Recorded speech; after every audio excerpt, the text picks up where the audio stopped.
Breaking news. ఉద్యోగిపై TTD board సభ్యుడు నరేష్ కుమార్ దుర్భాషలాడిన ఘటనపై తిరుమల తిరుపతి దేవస్థానం ఉద్యోగులు నిరసన చేపట్టారు. మహాద్వారం వద్ద జరిగిన ఘటన ప్రస్తుతం హాట్ టాపిక్ గా మారింది. టీటీడీ ఉద్యోగి బాలాజీకి మద్దతుగా ఉద్యోగ సంఘాలన్నీ ఏకమై బోర్డు సభ్యుడైన నరేష్ కుమార్ పై చర్యలు తీసుకోవాలంటూ డిమాండ్ చేస్తున్నారు. తక్షణమే ఆయన క్షమాపణ చెప్పాలంటూ నినాదాలు చేస్తున్నారు. పాలక మండలి నుంచి ఆయన్ని తొలగించాలని కోరుతున్నారు.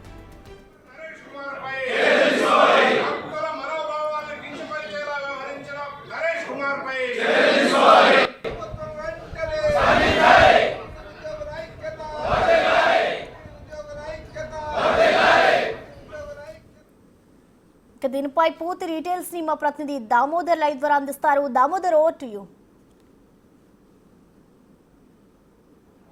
ప్రసన్న, టీటీడీ ఉద్యోగి బాలాజీపై ఏదైతే అటు పాలక మండలి సభ్యుడైన నరేష్ కుమార్ దుర్భాషలాడడాన్ని టీటీడీ ఉద్యోగులు చాలా సీరియస్గా తీసుకున్నారు. ప్రస్తుతం టీటీడీ పాలక మండలి ఏదైతే ఆ భవనం ఎదుటనే వారు మెట్ల మీద కూర్చొని ఆందోళన చేస్తున్నారో అక్కడికి మీడియాను ఏదైతే టీటీడీ విజిలెన్స్ కానీ సెక్యూరిటీ సిబ్బంది అనుమతించలేదు. ప్రస్తుతం మనం ఏదైతే సుమారు 100 మందికి పైగా ఉద్యోగులు మెట్ల మీద కూర్చొని నిరసన తెలుపుతున్న పరిస్థితి. ముఖ్యంగా నరేష్ కుమార్ వెంటనే క్షమాపణ చెప్పాలి. అదేవిధంగా దీనికి సంబంధించి ఏదైతే నరేష్ కుమార్ దుర్భాషలాడాడో ఆ నరేష్ కుమార్ను పాలక మండలి నుంచి తప్పించాలంటూ కూడా డిమాండ్ చేస్తున్నారు. దీంతోపాటు గతంలో ఇలాంటి వ్యవహారాల మీద సస్పెండ్ చేసిన ఉద్యోగులను వెంటనే తిరిగి జాయిన్ చేసుకోవాలంటూ కూడా వారు డిమాండ్ చేస్తున్నారు. ఈ మధ్య కాలంలో ఏదైతే టీటీడీ పాలక మండలి సమావేశంలో కొంతమంది ఉద్యోగుల తీరు పట్ల తీవ్ర స్థాయిలో నిరసన వ్యక్తమైంది. ఏదైతే భక్తుల పట్ల వ్యతిరేకంగా వ్యవహరిస్తున్నారో అంటూ ఒక ఇద్దరిని సస్పెండ్ చేసిన పరిస్థితి. ఈ విధంగా వారిని కూడా వెంటనే ఉద్యోగులకు తీసుకోవాలని వారు డిమాండ్ చేస్తున్నారు. దీంతోపాటు ముఖ్యంగా నరేష్ కుమార్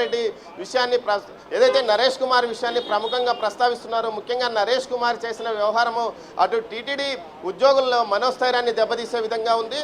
మనోస్థైర్యాన్ని దెబ్బతీయడమే కాకుండా విధుల్లో ఖచ్చితంగా వ్యవహరించడానికి కూడా ఇబ్బందికరంగా భవిష్యత్తులో మారే పరిణామం ఉంది. దేవుడికి సేవ చేయడానికి మాత్రమే పాలక మండలిని ఏర్పాటు చేస్తారు. పాలక మండలి సభ్యులుగా వచ్చిన వారు బాధ్యతగా మెలగాలి, కానీ మహాద్వారం గేటు తీయలేదని ఏదైతే కింది స్థాయి సిబ్బందిపై దుర్భాషలాడడాన్ని వెంటనే అతను క్షమాపణ చెప్పాలి. దీనికి సంబంధించి ఏదైతే పూర్తి స్థాయిలో అతన్ని పాలక మండలి నుంచి తప్పించాలని చెప్తున్నారు. కర్ణాటకకు సంబంధించిన పాలక మండలి సభ్యుడైన నరేష్ కుమార్ ఈ విషయం మీద స్పందించినట్టు తెలుస్తుంది. మిగతా పాలక మండలి సభ్యులతో ఆయన మాట్లాడినట్టు తెలుస్తుంది. ఈ విషయంలో తాను అనాలోచితంగా జరిగిన వ్యవహారము, దీనికి తగిన దిద్దుబాటు చర్యలు తీసుకుంటానంటూ కూడా సభ్యులతో చెప్పినట్టు తెలుస్తుంది. ఈ వ్యవహారం మీద మాట్లాడడానికి ఏదైతే టీటీడీ ఉద్యోగ సంఘాలతో మాట్లాడడానికి ఏదైతే బీజేపీకి సంబంధించిన నాయకుడు టీటీడీ పాలక మండలి సభ్యుడైన భానుప్రకాష్ రెడ్డి ఉద్యోగులతో చర్చలు నిన్న రాత్రి జరిపారు. ఆయన మరోసారి ఈరోజు చర్చలు జరపడానికి వస్తున్నట్టు సమాచారం. ఏదైతే గంట పాటు విధులను బహిష్కరించి ఆందోళన కార్యక్రమాన్ని చేపట్టిన ఉద్యోగులు ఆ గంట తర్వాత విధుల్లో జాయిన్ అవుతారు. ఈ సందర్భంగా ఏదైతే నాయకులతో సమావేశానికి ఒక ముఖ్యమైన నాయకులతో సమావేశానికి ఇప్పటికే టీటీడీ పాలక మండలి సభ్యుడు భానుప్రకాష్ రెడ్డి నిర్ణయించుకున్నట్టు సమాచారం. అందుకు తగ్గట్టుగానే వారు కూడా ఆయనకు సమయం కేటాయించినట్టు తెలుస్తుంది. మరోవైపు ఏదైతే ముఖ్యంగా నరేష్ కుమార్ వ్యవహారాన్ని చాలా సీరియస్గా తీసుకున్న ఏదైతే ఉద్యోగ సంఘాలు మాత్రం వెంటనే అతన్ని తొలగించాలి, అదేవిధంగా అతను బహిరంగంగా క్షమాపణ చెప్పాలని డిమాండ్ చేస్తున్నారు. దీంతోపాటు దీనికి సంబంధించి గతంలో ఏదైతే విధుల్లో నుంచి తప్పించిన వారిని తీసుకోవాలని ఈ సందర్భంగా డిమాండ్ చేస్తున్న పరిస్థితి కనిపిస్తుంది. ముఖ్యంగా ఏదైతే నరేష్ కుమార్ వాడిన భాషను ఏదైతే సభ్య సమాజం అంతా చీత్కరించుకుంటున్న పరిస్థితి కనిపిస్తుంది. ముఖ్యంగా ఏదైతే తిరుపతిలోనే ప్రముఖులతో పాటు అదేవిధంగా భక్తులు కూడా ఈ విషయాన్ని చాలా సీరియస్గానే మాట్లాడుతున్నారు. ముఖ్యంగా ఇలాంటి గతంలో ఏ పాలక మండలి సభ్యుడు కానీ ఏ పాలక మండలి చైర్మన్ కానీ ఇతర ఉన్నతాధికారులు కానీ ఈ స్థాయిలో ఎక్కడా మాట్లాడలేదు. ఇతను ఈ విధంగా ఏదైతే పాలక మండలి సభ్యుడిగా అవకాశం వచ్చింది దాన్ని సద్వినియోగం చేసుకోవాలి, సామాన్య భక్తుల సేవల కోసమే పాలక మండలి అంటూ ఆ రోజు ఏదైతే పాలక మండలిలో తీర్మానం చేశారో ఆ విధంగా ప్రకటించుకున్నారు. దానికి అనుగుణంగా వ్యవహరించాల్సింది పోయి ముఖ్యంగా ఏదైతే మహాద్వారం గేటు నుంచి రావడాన్ని హక్కుగా భావించడం ఎంతవరకు సమంజసం? పై ఉన్నతాధికారులు చెప్పినట్లుగానే వారు ఏదైతే బయోమెట్రిక్ ద్వారా వెళ్ళమని చెప్పారు, కానీ ఈ విధంగా మాట్లాడడం ఏంటంటున్నారు. అయితే ఈ విషయాన్ని కొంత సాకుగా తీసుకొని ఉద్యోగ సంఘాలతో పాటు కొన్ని రాజకీయ పార్టీలు కూడా వీటిని రెచ్చగొడుతున్నారంటూ టీటీడీ విజిలెన్స్ కొంత నివేదిక ఇచ్చినట్టు తెలుస్తుంది. ఇప్పటికే నివేదికను టీటీడీ విజిలెన్స్ ఉన్నతాధికారులకు పంపించింది. ఆ రోజు ఏం జరిగింది, అసలు ఆ ఉద్యోగి ఎందుకు అడ్డుకోబోయాడు, ఆ తర్వాత జరిగిన పరిణామాలు ఏమిటి, ఎందుకు దుర్భాషలాడాడు, ఆ సమయంలో ఉన్న ఉద్యోగులు ఎవరు అన్న విషయాన్ని కూడా ఉన్నతాధికారులకు టీటీడీ విజిలెన్స్ నివేదిక ఇచ్చింది. ఆ నివేదికను సీఎంఓ కూడా కోరినట్లు తెలుస్తుంది. సీఎంఓకు పూర్తిగా అసలు ఏం జరిగిందన్న విషయాన్ని పూర్తిగా తీసుకెళ్లనున్నట్టు తెలుస్తుంది. అదేవిధంగా ఆ రోజు అక్కడ ఉన్న సీసీ ఫుటేజ్ను కూడా పూర్తి స్థాయిలో పరిశీలించారు టీటీడీ విజిలెన్స్ అధికారులు. మొత్తం సీసీ ఫుటేజ్తో సహా మొత్తం వివరాలన్నీ అటు ఉన్నతాధికారులకు నివేదిక ఇచ్చారు. ఆ నివేదిక ప్రకారం ఏదైతే ఇటు నరేష్ కుమార్ రెడ్డి చర్యలపై ఏదైనా చర్య తీసుకునే అవకాశం ఉందా, లేకపోతే ఇటు రాష్ట్ర ప్రభుత్వానికి పూర్తి స్థాయిలో నివేదిక అందించిన తర్వాత రాష్ట్ర ప్రభుత్వము చర్య తీసుకునే అవకాశం ఉంది. గతంలో ఒక టీటీడీ పాలక మండలి సభ్యుడి మీద క్రిమినల్ కేసు నమోదైతే అతన్ని వెంటనే పాలక మండలి సభ్యుడిగా తొలగించిన పరిస్థితి. ఇలాంటి పరిస్థితుల్లో తాజాగా జరుగుతున్న పరిణామాల్లో ఎలాంటి చర్యలు తీసుకోవాలన్న అంశం మీదనే చర్చ నడుస్తుంది. అయితే బీజేపీ కోటా కింద సభ్యుడిగా ఎంపికైన ఏదైతే ఇతనికి అవకాశం ఉంటుందా, ఇతన్ని తొలగించే అవకాశం కేంద్ర ప్రభుత్వ సిఫార్సులతో పెద్ద నాయకులతో వచ్చిన ఇతనికి ఖచ్చితంగా తొలగించే అవకాశం లేదని చెప్తున్నారు. అయితే ఇటు ప్రజల్లోనూ ఉద్యోగుల్లోనూ వస్తున్న వ్యతిరేకత దృష్ట్యా ఏదైనా ఖచ్చితంగా చర్యలు తీసుకునే అవకాశం ఉందని చెప్తున్న పరిస్థితి. ఏదైతే ముఖ్యంగా దీనికి సంబంధించి ఇప్పటికే అటు నివేదిక ఉన్నతాధికారుల నుంచి సీఎంఓకు వెళ్ళినట్టు తెలుస్తుంది. సీఎంఓ ఎలాంటి చర్యలు తీసుకుంటుంది, ఏదైతే ఎవరు సిఫార్సు చేశారో అన్న విషయం మీద మాట్లాడే అవకాశం ఉంటుంది. ప్రస్తుతం ఏదైతే టీటీడీ పాలక మండలి సభ్యుడు భానుప్రకాష్ రెడ్డి ఉద్యోగులతో మాట్లాడడానికి వచ్చిన పరిస్థితి లైవ్లో కొంచెం ఆయన మాట్లాడే ప్రయత్నం చేద్దాం. చెప్పండి సార్, ఇప్పుడు మీరు ఏం చేయబోతున్నారు?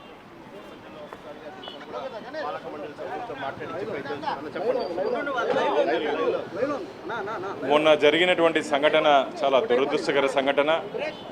ఎంతో అంకిత భావంతో తిరుమల తిరుపతి దేవస్థాన ఉద్యోగస్తులు పనిచేస్తుంటారు. వారి పట్ల ధర్మకర్తల మండలి సభ్యుడు వివరించిన తీరు మంచిది కాదు. వారితో కూడా నేను మాట్లాడడం జరిగింది. భవిష్యత్తులో అలాంటిది పునరావృతం కాకుండా ఖచ్చితంగా మేము చూసుకుంటాం. మా టీటీడీ చైర్మన్ గారు బిఆర్ నాయుడు గారు జరిగినటువంటి సంఘటన మీద ఒకసారి వెళ్ళి ఉద్యోగ సంఘ నాయకులతో వారితో రమ్మన్నారు. నిన్న కూడా నేను బాలాజీ గారికి ఫోన్ చేశాను, వ్యక్తిగతంగా వారితో కూడా మాట్లాడాను. నిన్న రాత్రి నేను ఇంటికి వస్తానని చెప్పి వారికి కూడా చెప్పడం జరిగింది. కానీ నేను రాత్రి 6:30-7 గంటలకు ఫోన్ చేస్తే వారు అందుబాటులో లేరు. కాబట్టి ఇది మా కుటుంబ సమస్య. దేవస్థానం ఉద్యోగస్తులు ధర్మకర్తల మండలి అందరూ మేమంతా ఒకే కుటుంబం. కాబట్టి కుటుంబంలో సమస్య వచ్చింది, దాన్ని మేము పరిష్కరించుకుంటాం. నరేష్ కుమార్ క్షమాపణ చెప్పేకి సిద్ధమయ్యారు ఖచ్చితంగా. ఎందుకంటే జరిగినటువంటి సంఘటన ఒకసారి వారితో చెప్పాను. చైర్మన్ గారి సమక్షంలో ఒకసారి మాట్లాడుకొని ఖచ్చితంగా ఉద్యోగస్తులకు జరిగినటువంటి బాధని ఖచ్చితంగా వారు నరేష్ ద్వారా ఎటువంటి ఇబ్బంది కలగకుండా మేము చైర్మన్ గారితో మాట్లాడి ఇబ్బంది ఎక్కడ చేస్తాం. సరే, ఈ మహాద్వారము ప్రవేశం ఉంది బోర్డు మెంబర్స్ కానీ పాలక మండలికి ఉన్నతాధికారులకి, ఎందుకు ఉన్నట్టుండి ఆపేశారు? దీని మీదనే ఇష్యూ నడుస్తుంది కదా. అది ఒకసారి మాట్లాడాలి అధికారులతో. ఒకసారి ఎందుకు జరిగిందో ఎక్కడ జరిగిందో ఒకసారి మాట్లాడి దాని మీద మేము సమాజం ఏదైతే ఉన్నతాధికారులతో మాట్లాడిన తర్వాత చర్యలు ఈ మహాద్వార విషయం గురించి మాట్లాడతామని చెప్తున్నారు. మరోవైపు ర్యాలీగా ఏదైతే ఉద్యోగులంతా బయటకు వస్తున్నారో మనం చూడవచ్చు. ఏదైతే ఇటు ఎక్కడ తాము ఆందోళన ఏదైతే టీటీడీ పరిపాలనా భవనం మెట్ల మీద నుంచి ఆందోళన ప్రారంభించిన వారు ప్రస్తుతం వారంతా బయటికి ర్యాలీగా వస్తున్న పరిస్థితి.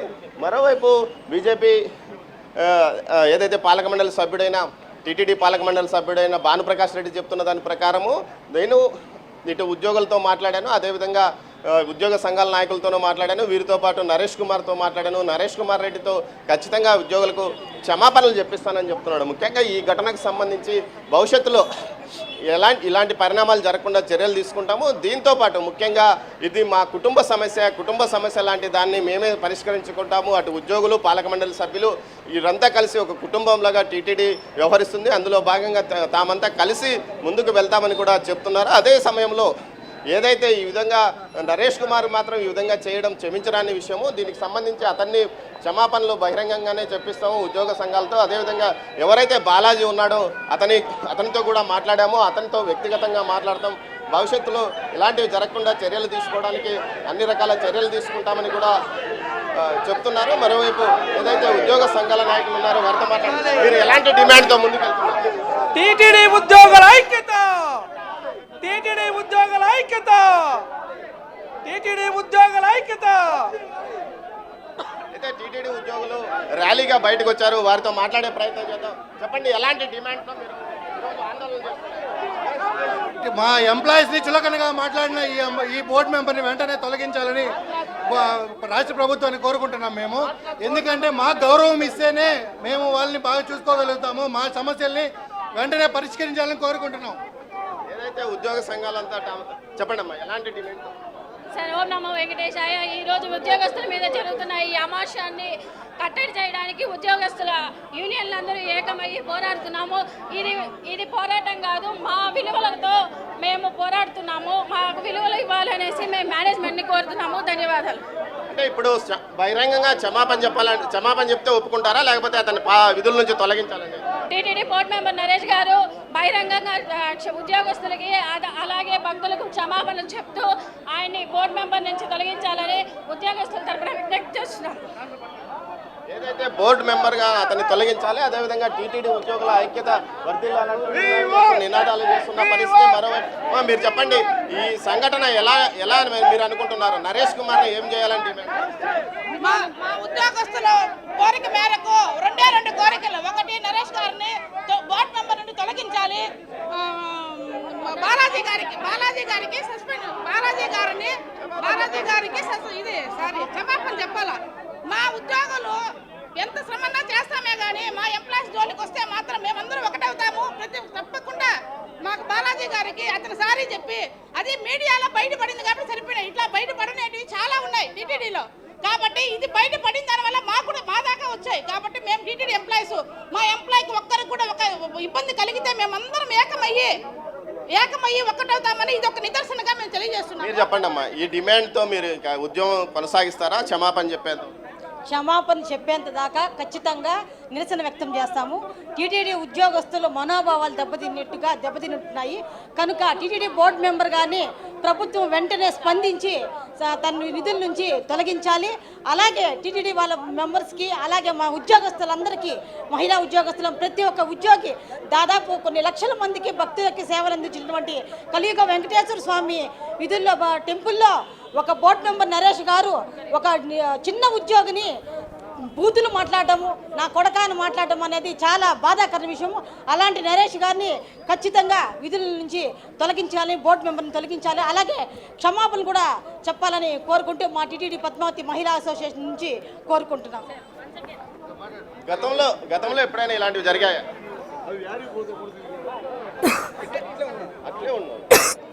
మా ఉద్యోగస్తుల మీద ఈ ధర్మకర్తల పాలక మండలి అనేది ఇది వరకు కూడా చాలా ఉద్యోగస్తుల మనోభావాలని, ఈ బోర్డు నెంబర్లని ఒక పారిశ్రామికవేత్తల లెవెల్లో నుంచి మా ఉద్యోగస్తుల్ని చిన్న చూపు చూస్తూ మా మనోభావాలని దెబ్బతీస్తూ ఎప్పుడంచో ఇట్లాంటివన్నీ జరుగుతున్నాయి.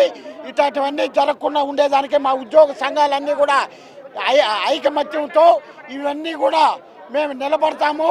ఇటువంటివి విఐపి దర్శనాలు కానీ ఇట్లాంటివన్నీ కూడా రద్దుపరచాలా. బోర్డు నెంబర్లకు అనేది వాళ్ళు పేజీ లెటర్లు కూడా ఇవన్నీ ప్రోటోకాల్ అనేది అంతా కూడా దేవస్థానము సాధ్యం అసాధ్యం బట్టి అవి నిర్ణయాలు తీసుకోవాలా. మాకు ఉద్యోగస్తులు 35 ఏళ్ళు 40 ఏళ్ళు సర్వీస్ చేస్తే మా అత్త మామకు కానీ, మా అన్నదమ్ములకు కానీ, మా భార్య బిడ్డలకు కానీ, మా కొడుకులకు కానీ, మా ఫ్యామిలీ మెంబర్లకు కూడా ఈ అవకాశాలు లేకుండా మమ్మల్ని వాళ్ళకి ఈ అధికార హోదాతో వాళ్ళు ఈ దేవుడి దర్శనాలన్నీ కూడా లగ్జరీగా అనుభవిస్తూ లగ్జరీగా వాళ్ళు ఈ పాలక మండలిలో ప్రజల పట్ల, భక్తుల పట్ల, ఉద్యోగస్తుల సమస్యల పట్ల న్యాయమైన విషయాలు అవన్నీ కూడా ధర్మకర్తల మండలిగా పాటించడం లేదని మా ఉద్యోగస్తులంతా కూడా. వెంకటేష్ గారు, మీరు చెప్పండి, ఇక ఈ నిరసన మీరు ఎన్ని రోజులు చేస్తారు? భవిష్యత్తులో మీకు క్షమాపణ చెప్పేంత వరకు దీంట్లో పాల్గొంటారు? ఒకటి, మొన్న జరిగినటువంటి సంఘటన యావత్ ప్రపంచం చూసింది.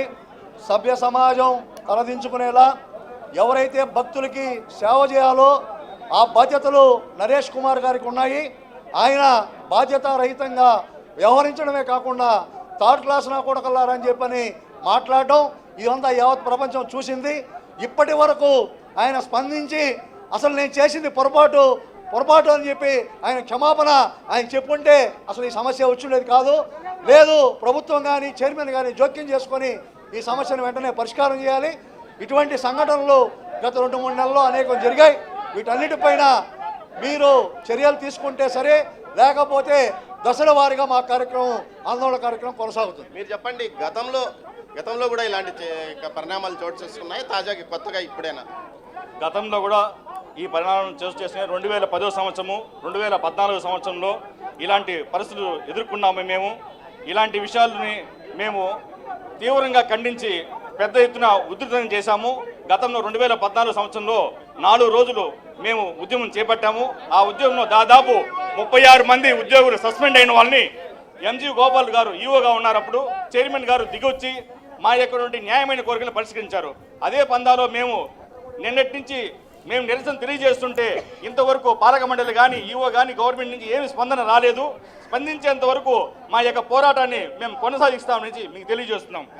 గత 5 సంవత్సరాల్లో కూడా ఏదైతే ఉద్యోగులను నోరు కట్టేశారని ఒక ఉంది, బయటికి రానికుండా, అప్పుడేం జరిగింది? గతంలో 5 సంవత్సరాల్లో ఏం జరిగిన విషయము ప్రజలకు అందరికీ తెలుసు. దాని గురించి మాట్లాడి పెద్ద ప్రయోజనం లేదు. ఇప్పుడు ప్రజెంట్ ఏం జరిగిన ఇప్పుడు జరిగిన ఇష్యూస్ లాస్ట్ 2-3 మంత్స్గా ఉద్యోగులు పైనటువంటి అనేక చిన్న విషయాలకి వాళ్ళు మనస్పర్ధలకు వచ్చి ఈగోకు ఫీల్ అయ్యేసి ఎంప్లాయ్ యొక్క మనోభావాలను దెబ్బతింటున్నారు. మెయిన్ ఉద్యోగస్తులు 34 సంవత్సరాలు సర్వీస్ చేసి అతను బాలాజీ 2.5 days డ్యూటీ చేశాడు. తిరుమల సన్నిధిలో డ్యూటీ చేయాలంటే ఒక మనిషి డ్యూటీ ఎక్కాడంటే 2.5 రోజు డ్యూటీ చేస్తాడు. 2.5 రోజు డ్యూటీ, ఆ రోజు మధ్యాహ్నం 12 గంటలకు డ్యూటీ దిగాలి అతను ప్రోటోకాల్ చూసుకుని. అంత ఒత్తిడిలో అతను చిన్న విషయానికి రిక్వెస్ట్ చేస్తున్నాడు. సార్, బోర్డు మెంబర్ కానీ రిక్వెస్ట్ చేయలేదు, వాళ్ళ దగ్గర వచ్చిన అటెండర్ని, జనార్దన్ రెడ్డి అనే అటెండర్ని, అయ్యా ఈ విధంగా ఉత్తర్వులు ఉన్నాయి, వారం రోజులుగా ఈ పక్క నుంచి ఎవరిని పంపించలేదు, 2 నెలల ముందే బోర్డు రెజల్యూషన్ అయింది, గవర్నమెంట్ అధికారంలో వచ్చినాక ఈ విధంగా ఇక్కడ ప్రెస్ మీడియా పెట్టకూడదు, మహాద్వారం నుంచి అవుట్ గేట్ వద్దు అని ఇన్స్ట్రక్షన్స్ ఇచ్చారు, దయచేసి చెప్పండి అని చెప్తూ సున్నితంగా గేట్ ఓపెన్ చేశాడు. ఓపెన్ చేయకపోయినా పర్లేదు, ఓపెన్ చేసిన తర్వాత ఈ విధంగా బూతుల పురాణం శ్రీవారి సన్నిధిలో చేయడం ఎంతవరకు న్యాయం, ధర్మం? ఒకసారి వాళ్ళ మనస్సానికి ఆలోచించుకోవాలి. ఎందుకంటే ఇలాంటివి పునరావృతం కాకుండా ఉద్యోగుల పైన చేసినటువంటి కక్ష సాధింపు చర్య అది. ఉద్యోగి అంటే ఎవరికి ఒక ఆలోచన అయిపోయింది. ఈ గవర్నమెంట్లో గవర్నమెంట్ పవన్ కళ్యాణ్ గారు employee on duty, legitimate duty చేసే వాళ్ళపైన ఏదైనా చేయబెడితే వాళ్ళపైన యాక్షన్ తీసుకోమని చెప్పారు. ఇప్పుడు ప్రజెంట్ ఈ బోర్డు మెంబర్ పైన ఎలాంటి చర్య తీసుకోవాలో మేమందరూ కూడా వారి యొక్క స్పందనని వేచి ఉన్నాం. ఏదైతే ఉద్యోగ సంఘాలు తమ ఆందోళనలు కొనసాగిస్తున్నాయి, మెయిన్ గేట్ ఎక్కడ ప్రధాన ద్వారం నుంచి మెయిన్ గేట్ వరకు ర్యాలీగా వచ్చి తమ నిరసన కార్యక్రమాన్ని కొనసాగిస్తున్న పరిస్థితి. ఏదైతే ఖచ్చితంగా నరేష్ కుమార్ క్షమాపణ చెప్పాలి, అదేవిధంగా అతన్ని పాలక మండలి నుంచి తొలగించాలంటూ కూడా డిమాండ్ చేస్తున్న పరిస్థితి ప్రస్తుతం కనిపిస్తుంది. మరోవైపు ఏదైతే గతంలో 2 నెలల కాలం నుంచి ఉద్యోగుల పైన చాలా నిర్బంధంగా ఏదైతే ఇబ్బంది పెడుతున్నారో, గతంలో మరో సూపరింటెండెంట్తో పాటు ఒక అటెండర్ను కూడా సస్పెండ్ చేసిన పరిస్థితి. ఇలాంటి పరిస్థితుల్లో ఖచ్చితంగా ఉద్యోగుల హక్కులను కాపాడే విధంగా తాము పోరాటం కొనసాగిస్తున్నాం. ముందుగా ప్రస్తుతం అయితే ఏదైతే నరేష్ కుమార్ క్షమాపణ చెప్పాలి, అదేవిధంగా అతన్ని పాలక మండలి నుంచి తొలగించిన తర్వాతనే తాము ముందుకు విధుల్లోకి చేరతామంటూ కూడా వీరు చెప్తున్న పరిస్థితి. ఇది ఇక్కడ తాజా పరిస్థితి. Prasanna. Okay, thank you Damodar.